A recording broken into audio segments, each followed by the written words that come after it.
ምናልባት ፕሮፌሰር ኢንጂነር ሙልጌታ ዶክተር መቅደስም አጠቃላይ ሂደቱ ላይ አስተያየት ባጭሩ መስጠት ከፈለጉ እኔ እቺን ነገር እዚሁ ላይ ጥያቄ ካለ ልመራ እችላለሁ። መስጠት ከፈለጉ ክፍት ነው ጥያቄ፣ ሌሎች ጥያቄዎችም ካሉ ሞገስ፣ ሌሎችም እዚህ ውስጥ ያላችሁ ጥያቄ ካላችሁ፣ ካልሆነ እድል ለሌሎች ለመስጠት ይቻላል። እሺ እኔ ጥያቄዎች አሉኝ። ሪዮት ተጨማሪ ጥያቄ ከሌላት ወይንም ደግሞ መልካምም ከስቱዲዮ ጀርባን ያለችው እና እነሱ ከሌላቸው እኔ ወደ ጥያቄ መግባት እችላለሁ። ሌላኛውም አንድ እዚሁ መጠየቅ የምፈልገው እኛ ጥቂቶች ስለሆንን ላይቭ ጥያቄ የሚጠይቁ ሰዎች ካሉን አንድ ሁለት ሰዎችን ጥያቄ ለማስተናገድ የሚቻል ከሆነ ሪኩዌስት ለመጠየቅ ነው። እሱንም ከግንዛቤ እንድታስገቡ ነው። እኔ ጥያቄ ልጠይቅ፣ ወደ ጥያቄ ልግባ ሌሎቹ ከሌሉ። የመጀመሪያው ከማንዴት ጋር ተያይዞ ነው እና መግለጫውንም አሁን እያነበብኩ ነበረ ካጋራችሁኝ በኋላ በአብሮነት ህጋዊ እውቅና መሰረት የህዝባዊ እምቢተኝነቱን የመምራት ከፊት ሆኖ የመምራት ማንዴት አለው ወይ የሚለው ላይ መግለጫ ብትሰጡ ጥሩ ነው። ዛሬ በአሜሪካ ህግ ተመዝግቦ ነው ያለው። ማንዴቶቹ የተዘረዘሩ አሉ በባይሎ፣ ቅድም ልደቱም ለመግለጽ እንደሞከረው እሱም ባይሎ እያንዳንዱን እኛ ስለማናውቅ ህዝባዊ እምቢተኝነቱን ከፊት ሆኖ መምራት ይችላል ወይስ አይችልም የሚለው አንድ ጥያቄ ነው። ሁለተኛው ጥያቄ ትብብርም ተገልጿል። ከማንኛውም ድርጅት ጋር በተመሳሳይ ዓላማ ካላቸው አደረጃጀቶች ጋር አብረን እንሰራለን፣ ዱፕሊኬት ለማድረግም አይደለም ዓላማው በተባለው መሰረት አገር ውስጥ ካሉት ጋር ትብብር ታደርጋላችሁ ወይ? ማለትም ኢትዮጵያ ውስጥ ካሉት በተለይ ከፖለቲካ ፓርቲዎች ጋር በትብብር ተሰራላችሁ ወይ የሚል ነው።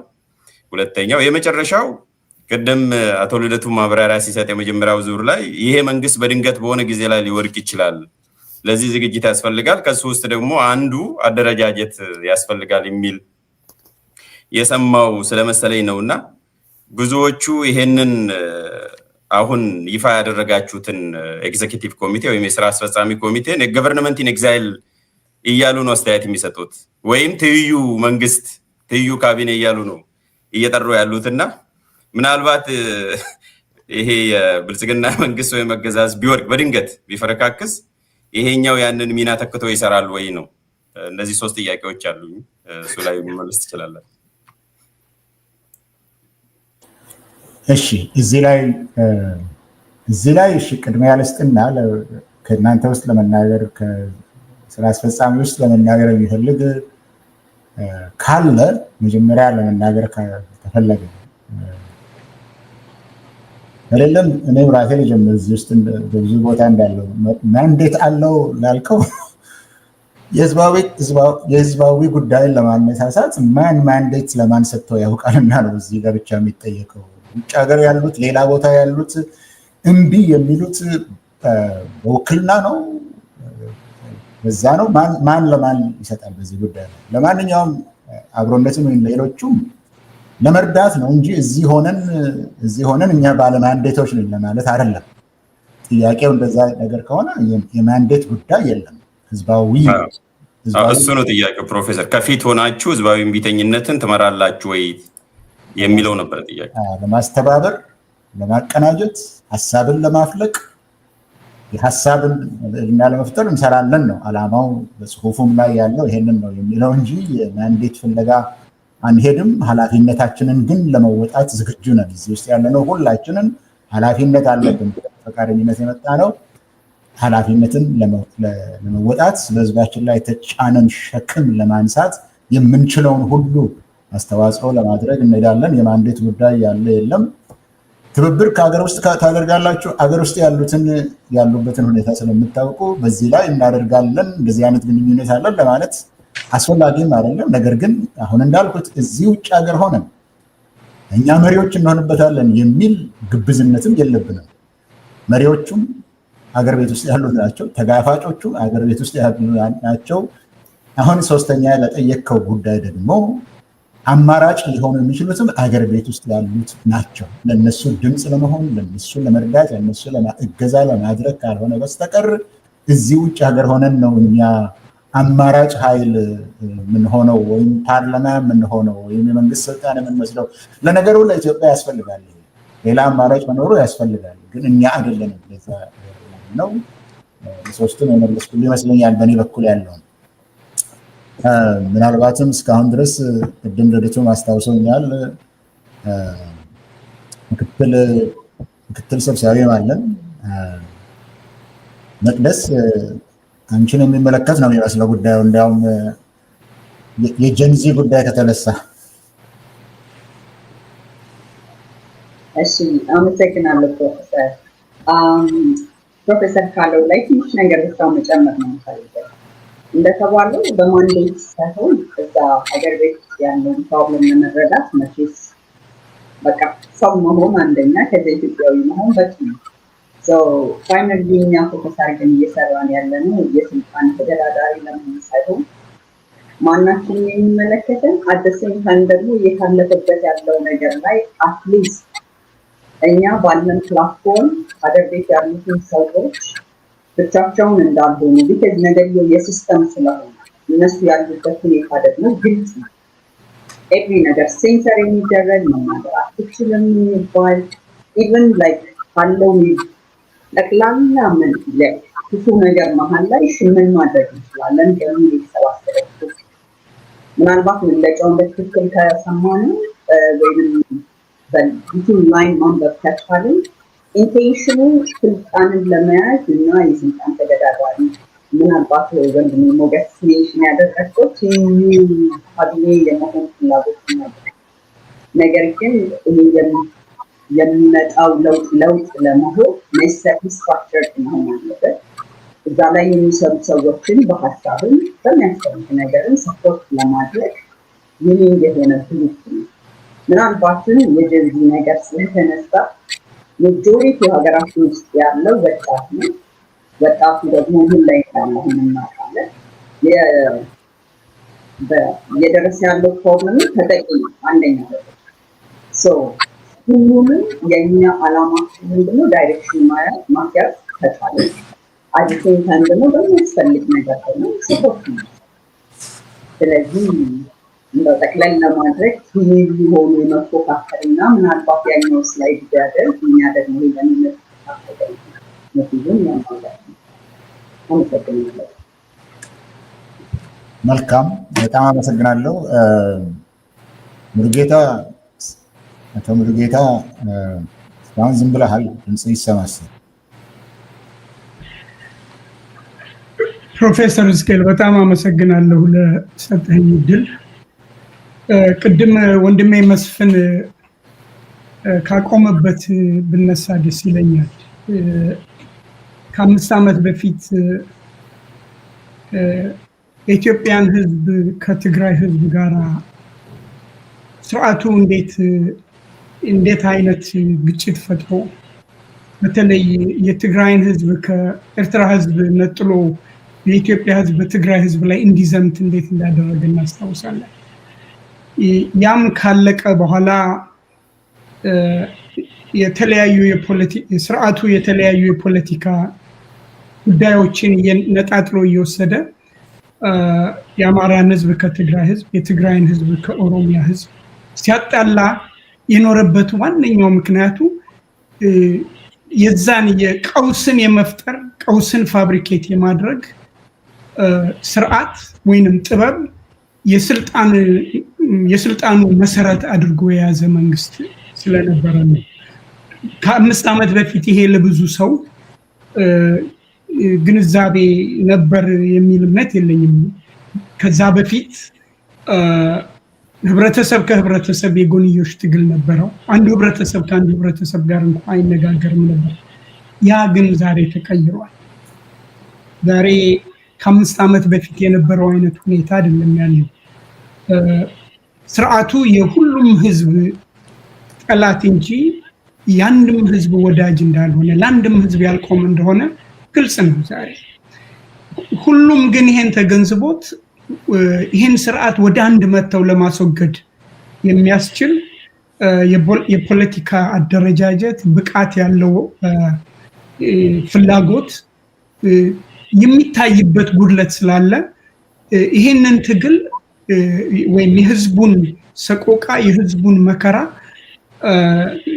ትግሉን ተጠናክሮ ያንን ለማሟላት የሚያስችል አደረጃጀት መፈጠር እንዳለበት በመገንዘብ ነው የአብሮነት ኢትዮጵያ እየሰራ ያለው። ይሄ ማለት የአብሮነት ኢትዮጵያ ሀገር ቤት ውስጥ ያሉ ትግሎችን የሚቀነባበሩበትን ፕላትፎርም ፈጥሮ ይህንን ስርዓት ማስወገድ የሚያስችል አደረጃጀት ለመፍጠር ነው እና ያ መሆኑን ፕላትፎርሙን ፕሮቫይድ ወይንም አጋጣሚውን ፈጥሮ እንዲሰባሰቡ ለማድረግ እንጂ እዚህ ውስጥ የፖለቲካ አምቢሽን ያለው ስልጣን ወይንም ሌላ ጉዳይ ፍላጎት ያለው እንደሌለ በየአጋጣሚው የአብሮነት የዛ አይነት ፍላጎት እንደሌለው አቶ ልደቱም በተለያዩ ኢንተርቪዎች ገልጾታል።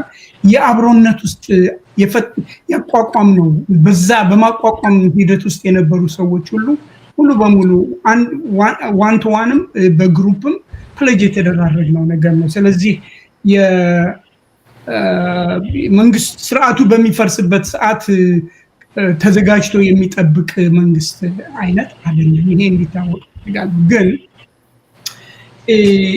ግን እንዳያችሁት በአብሮነት መግለጫችን ላይ ሲሰጥ 4-5 ነገሮች ለማካሄድ እቅድ አለ።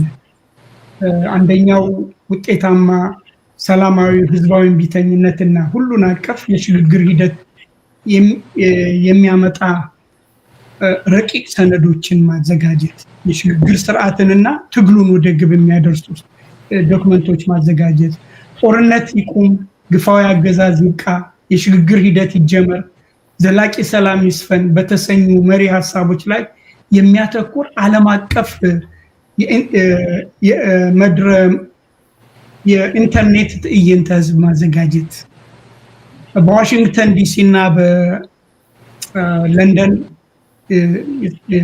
የሰላማዊ ሰልፍ ማዘጋጀት፣ ቋሚ የሆኑ የማህበራዊ መገናኛ ሚዲያዎችን ማደራጀት፣ ማስተዳደር፣ ጊዜና ሁኔታ ሲፈቅድ የድርጅቱ ስራ የሚመሩበት ቢሮ ያስፈልገዋል። እነዚህን ነገሮች ለማከናወን ደግሞ ከላይ የጠቀስኩትን ተግባራት ለማከናወን የገንዘብና ቁሳቁስ እርዳታ ያስፈልገዋል። በመግለጫው ላይ እንደሰማችሁት የገንዘብና ቁሳቁስ ማሰባሰብና ማደራጀት የኔ ኃላፊነት ነው። የተሰጠኝና ወዲጄ የተቀበልኩትን ኃላፊነትን ልወጣ የምችለው የአብሮነት ኢትዮጵያ የቆመለትን ዓላማ እቅድና ግብ የምትደግፉ ኢትዮጵያኖች በምትሰጡት ትብብርና ድጋፍ መጠን የተወሰነ ይሆናል። ስለሆነም የገንዘብና ቁሳቁስ እርዳታ ለማድረግ ፈቃደኛ የሆናችሁ ሁሉ በአብሮነት የኢትዮጵያ ኢሜል አድሬስ ድጋፍ እንድትሰጡ ትብብራችሁን እንድትቀልሱ በዚህ አጋጣሚ መግለጽ ፈልጋለሁ። ልንሰራ የተዘጋጀንባቸው ስራዎች ጊዜ፣ ገንዘብና የሰው ኃይል የሚጠይቁ ስለሆነ በዚህ አጋጣሚ እንደው አጋጣሚ ሆኖ ወስጄ ይሄን ለማሳሰብ ነው። በኢሜል አድራሻችን የአብሮነት 2016@gmail.com ኮንታክት አድርጉን። ድጋፍ ልትሰጡ ፈቃደኞች ሆናችሁ ኢትዮጵያኖች አመሰግናለሁ። መልካም ኢንጂነር ሙሉጌታ ነው። ያው ሙሉጌታ ነው የምልህ ስራህን ጀምረሃል አንተ እዚሁ። በዚህ በጣም እናመሰግናለን። ያው እኛ የጎደለ ነገር አለ በዚህ ትግል ውስጥ። የሰላማዊ የፖለቲካ ምህዳር የሚባለው በኢትዮጵያ ውስጥ ሙሉ በሙሉ የተዘጋ ነው። ያ ሲዘጋ ደግሞ የትም ሀገር ሂዱ የተዘጋ እዛ ካለ ወጣ ብሎ ደግሞ መንቀሳቀስ ያለ ነገር ነው። በዛ ቦታ ላይ ያለውን ጉድለት ለመሙላት እንጂ የድርጅቶችን የፖለቲካ ድርጅቶችን ሌሎችም ድርጅቶችን ቦታ ለመውሰድ ፈጽሞ ፍላጎት እንደሌለን ነው የተነገረው። ሌሎች ጥያቄዎች ካሉ ለመመለስ ዝግጁ ነን። ሞገስም ብዙ ጥያቄዎች አሉን ብለህ ነበረ እና መጠየቅ እችላለሁ? ክፍት ነው። እሺ መልካም አለ። በጣም እሺ፣ በጣም አመሰግናለሁ። መልካም ሞላኔ ከሚዲያ ነው የመጣሁት። ጥያቄዎችን ለማቅረብ የመጣሁት በዚህ ስብስብ የተገኘሁት በጋዜጣዊ መግለጫው ጥያቄዎችን ለማዳመጥ እንዲሁም ለመከታተል ነው። እያዳመጥኩ የቆየሁት ምናልባት ይሄ ስብስብ ማን ነው ምንድነው የሚለውን ነገር ለመስማት ነው። ግን ስቲል ለኔ ግልጽ አልሆነም። ጥያቄዎችን አጠር ለማድረግ ያክል ምንድነው ያሰባሰባችሁ ዓላማ ምንድነው?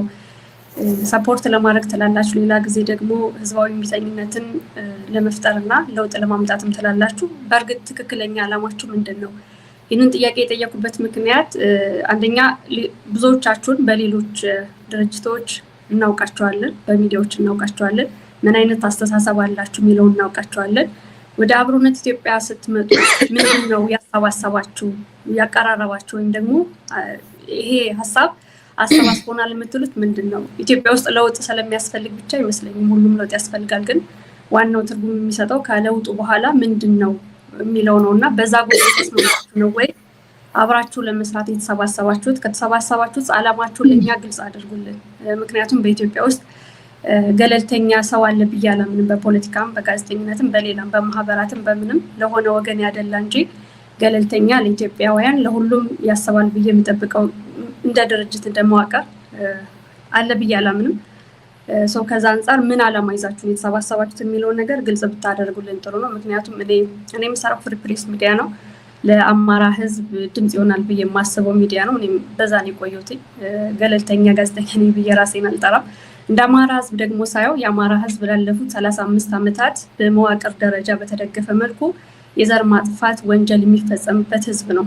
ብቻውን የቆመ ማንም ያልቆመለት ብቻውን የተጋፈጠ ህዝብ ነውና በእነዚህ ጊዜያት ውስጥ በድርጅት ሲቋቋም መንግስትንን ብሎ ሲመጡ ሁሉም ጸረ አማራነትን አንግበው በህገ መንግስትም ይሁን መንግስት ካልሆኑ ደግሞ በፓርቲያቸው በማህበራቸው በየቆሙበት አደረጃጀት ሁሉ ጸረ አማራነትን አንግበው የሚንቀሳቀሱ ብዙ ድርጅቶችን ብዙ ፖለቲከኞችን አይተናልና ከዛ አንፃር እዛ ውስጥም በእንደዛ የምፈርጃችሁ በእኔ በግል የምፈርጃችሁ አላችሁበት ውስጥና ምንድነው ዓላማችሁ የሚለውን ነገር ግልጽ ብታደርጉልን ጥሩ ነው። ሁለተኛው ሌላም ቦታ እንሳተፋለን ብላችኋልና ይሄ ባክአፕ ፕላናችሁ ነው ወይ? በብሔር ድርጅት ውስጥ ያላችሁ አላችሁ ወይም ደግሞ ኢትዮጵያ ውስጥ ኢትዮጵያን እንደ ሀገር ማስቀጠል አብሮነት ኢትዮጵያ ከስሙ የሚነግረን ስላለ ማለት ነው። ኦኬ ኢትዮጵያ እንደ ሀገር ከቀጠለች በዚህኛው ድርጅት ካልቀጠለች ደግሞ ተከፋፍለ ሀገር እናደርጋለን የሚሉ ብዙ ድርጅቶች ስላሉ ወይ ተቋማት ስላሉ ይሄኛው ፕላኔ ያኛው ፕላን ቢያረጋችሁ ለመንቀሳቀስ ነው ወይ ያላችሁት የሚለውን ብትመልሱልን ጥሩ ነው። ሌላው በመግለጫችሁ ላይ ትልቅ ጦርነት ቀጠናውን ሊያተራምስ የሚችል ጦርነት ተደቅሞብናል ብላችኋል። በመግለጫው ላይ እንደዛ ይላል። እንደገና ደግሞ በ2-3 ወራት ውስጥ ህዝባዊ እምቢተኝነትን እናደርጋለን የሚል እቅድ አላችሁና አይጋጭም ወይ?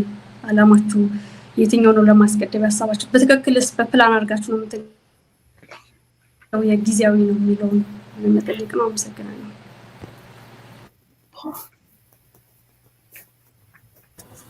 መልካም እንደሚመስለኝ ጥያቄ 3 ነው። ዓላማችሁ ምንድነው ነው?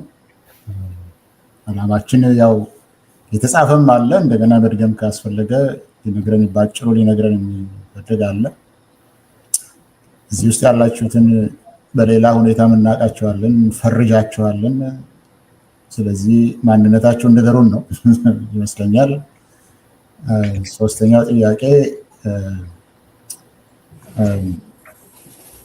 ስለ ጦርነት ጋር አያይዘው በዛ ላይ ያለውን አቋም ነው። አሁን የድርጅቱን ነው የምንናገረው፣ የግላችንን አቋም አይደለም። የዚህ የአብሮነት ኢትዮጵያ ዓላማ ነው እንጂ የግል የሚለውን እኮ ቅድምም ሀሳብ ስንሰጥ ብዙ የሚያለያዩ ነገሮች አሉ፣ ብዙ። ይሄ ደግሞ ጤናማ ነው። በተለያየ አስተሳሰብ በአንድ ሀገር ውስጥ ሊኖር ይችላል። በነገራችን ላይ በአንድ ሰው ውስጥም የተለያየ አስተሳሰብ ሊሆን ይችላል። ልቤ እኮ ተከፈለ ይባላል እና አንድ ሰውም ሊኖረው ይችላል። ሰው እንደ ግለሰብ መልስ ለመስጠት አይደለም። በዚህ በጉዳይ ላይ የተደበቀ ዓላማ ያለው የለም። ሁሉም ስራ ያለው ነገር ግን ሀገር ወዳድ ስለሆነ ህዝብ ወዳድ ስለሆነ የአማራም ይሁን የኦሮሞም ይሁን ሌላም ሁሉ ህዝብ ወዳድ ስለሆነ በዛም ይቆም አለ። ሌላ ማንነትም ይዞ ደግሞ ሌላ ዓላማ ይዞ ከሌላ ጋር የሚተባበርበት አለ። ዓላማችሁ ምንድን ነው በሚለውና በዚህ በጦርነቱ ጉዳይ ላይ አቶ ልደቱ ደጋግመህ ስለ ዓላማችን ብትነግር ደስ ይለኛል። እሺ፣ አመሰግናለሁ ፕሮፌሰር። አሁን ያው መልሱን አንተም ተናግረኸዋል። ታስታውሱ ከሆነ የአብሮነት ኢትዮጵያን የመስረታ ሂደት በሚመለከት አንድ ዶክመንትም አሰራጭተን ለሚዲያዎችም እንዲደርስ አድርገናል። ምንድነው መስራት የምናስበው፣ ዓላማችን ምንድነው የሚለውን እዛም ሰነድ ላይ በደንብ አስቀምጠናል። ያው መተዳደሪያ ደንባችንም ላይ አለ። ግን ደግሞ ከሁሉም በላይ እኛ ስራ ከጀመርን ጀምሮ የምንሰራቸው ስራዎች ዓላማችንን በግልጽ የሚያሳዩ ይመስለኛል። ለምሳሌ ወደ 6 መድረኮችን አዘጋጅተናል። አንዱ ያደረግነው ምንድነው አገር ውስጥ ያሉ የፖለቲካ ኃይሎች ተሰባስበው የአጀንዳ ልየታ እንዲያደርጉ፣ በመካከላቸው ያሉ ቅራኔዎች ምንድናቸው፣ ከነዛ ቅራኔዎች በተለየ አብረው ሊሰሩባቸው የሚችሉ የጋራ ጉዳዮቻቸው ምንድናቸው የሚል የአጀንዳ ልየታ 2 መድረኮችን አዘጋጅተናል። አንድ ጊዜ 26 ታዋቂ ሰዎች የተገኙበት፣ አንድ ጊዜ 12 ታዋቂ የፖለቲካ ሰዎች የተገኙበት አካሂደናል። ከዛ በኋላ ደግሞ ያው አንድ ትልቅ የትዕይንተ ህዝብ በኢንተርኔት አካሂደናል። የህብረተሰቡን ሞራል ያነሳሳ አዲስ የትብብር መንፈስ የፈጠረ ነው ያ መድረክ። በሚሊዮኖች በታሪክ ለመጀመሪያ ጊዜ በቀጥታ የተከታተሉት ነው። እዛ ላይ 15 ታዋቂ የፖለቲካ ሰዎች በፍጹም አንድ ላይ ይታያሉ ተብለው የማይገመቱ አገዛዙን በጣም ያስደነገጡ ሁኔታዎችን የፈጠረ መድረክ አዘጋጅተናል እና በፍጹም ተገናኝተው የማያውቁ አካላት እዛ መድረክ ላይ ተገናኝተው ስለ ወደፊቷ ኢትዮጵያ ያላቸውን አቋም ሲገልጹ አይተናል። ያን ካደረግን በኋላ ደግሞ ጋዜጠኞች፣ የትግል ጉዳይ ላይ እንቅስቃሴ የምታደርጉ ጋዜጠኞች በትብብር እንዴት መስራት ትችላላችሁ የሚለውን መድረክ አዘጋጅተን ማወያየታችንን ያው መልካም አንቺም በደንብ የምታውቂው ይመስለኛል፣ ተሳትፎም ያደረግሽበት ነው። ቀጥሎ ሲቪክ ማህበራት፣ የኢትዮጵያ ሲቪክ ማህበራት የኢትዮጵያ ህዝብ ትግል ተጠናክሮ ለአሸናፊነት እንዲበቃ ምን አስተዋጽኦ ሊያደርጉ ይችላሉ እና ሲቪክ ማህበራት ውስጥ ተሳትፎ ያላቸውን ሰዎች ጋብዘን ውጤታማ የሆነ ውይይት ማድረግ ችለናል። ከዛ ምሁራን በተለያየ መስክ ውጤታማ ናቸው፣ እውቀት አላቸው፣ ልምድ አላቸው የሚባሉ ምሁራንን እንዲሁ በመድረክ አሰባስበን እንዲወያዩ አድርገናል። ወደ 15 የሚሆኑ ታዋቂ ምሁራን በትግሉ ምን አስተዋጽኦ ምን ሚና ሊኖራቸው እንደሚችል መድረክ አዘጋጅተናል። እነዚህ መድረኮች ቀላል መድረኮች አይደሉም እና አጠቃላይ ዓላማችንንም ያሳያሉ። እኛ ምረጡን እያልን አይደለም፣ ለፖለቲካ ስልጣን እንወዳደራለንም አላለም።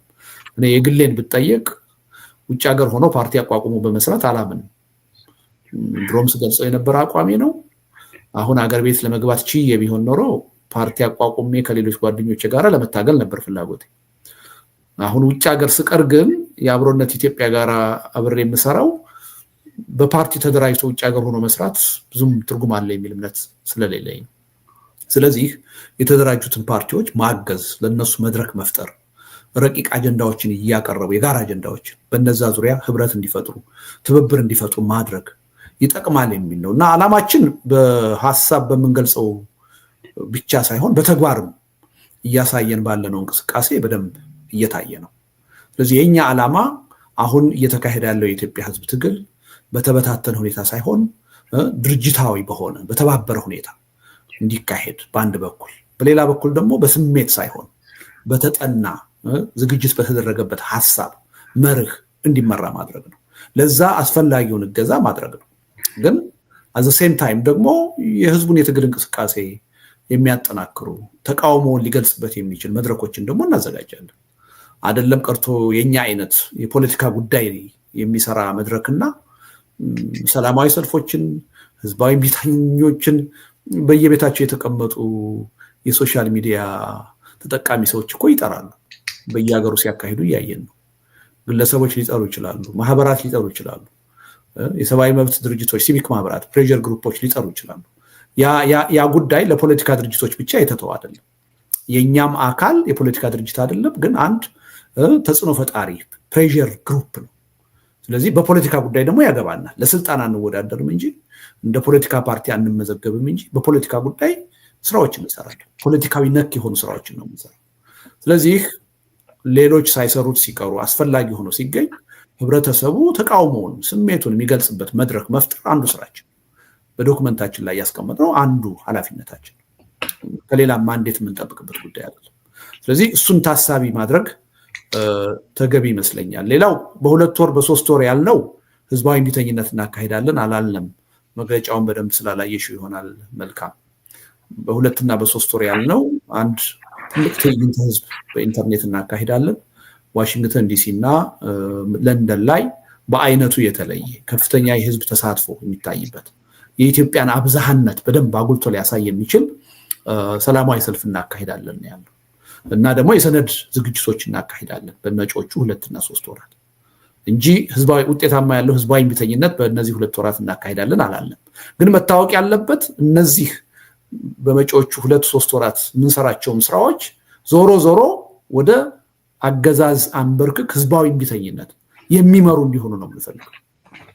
የህብረተሰቡን ተነሳሽነት እንዲያሳድጉ፣ ህብረትን እንዲያጠናክሩ እና ህብረተሰቡ ይቻላል የሚል እምነት ኖሮት ወደ ህዝባዊ እምቢተኝነት በመጨረሻ እንዲሄድ ለማድረግ ነው የምንሰራው እና እሱን ማንሰራው ጉዳይ አይደለም፣ የምንሰራው ጉዳይ ነው። ህዝባዊ እምቢተኝነት ለመጥራት የግድ የፓርቲዎችም ኃላፊነት አይደለም። ማንም ሲቪክ ማህበር፣ ፕሬዠር ግሩፕ፣ ዜጋ ራሱ በማህበራዊ ጉዳይ ተሳትፎ ያለው ሊያደርገው ይችላል። አሁን በዓለም ላይ መንግስት እየለወጡ ያሉት የፖለቲካ ፓርቲዎች አይደሉም። አሁን የጄንዚ ሙቭመንት የምናየው በሶሻል ሚዲያ ተጠቃሚ የሆኑ ወጣቶች ናቸው ያን አይነት እንቅስቃሴ እያደረጉ ያሉት እንጂ የፖለቲካ ፓርቲዎች አይደሉም።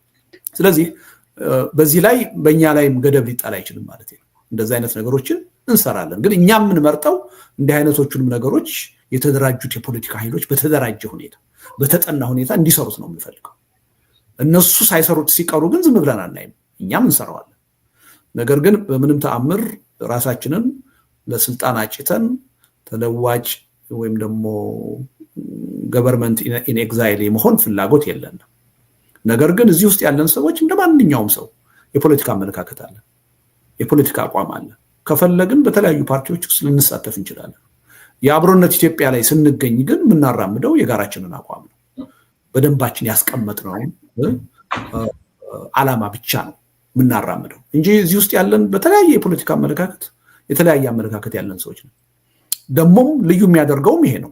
ምናልባት በኢትዮጵያ ተጨባጭ ሁኔታ ከፖለቲካ ጋር የተያያዙ ጉዳዮችን በመስራት ረገድ ለብዙ ዓመታት የዚህ አይነት ስብስብ ተፈጥሮ የሚያውቅ አይመስለኝም። ከብሔር ባክግራውንድም ካየን ከፖለቲካ አመለካከት ልዩነት ኢትዮጵያ ውስጥ ያሉ ቅራኔዎችን ሊያሳይ የሚችል ስብስብ ነው እየፈጠርን ያለነው። ያ ስብስብ ግን የጋራም ጉዳዮች ስላሉት በተለይ ከህልውና ጋር የተያያዙ ጉዳዮች ስላሉት ያን በጋራ መስራት አለብን የሚለውን አጽንኦት ሰጥተን እየሰራን ነው እና ይሄ ትልቅ ሰክሰስ ነው የሚል እምነት አለኝ በእኔ በኩል። የአድሎ ጉዳይ አንስተሻል።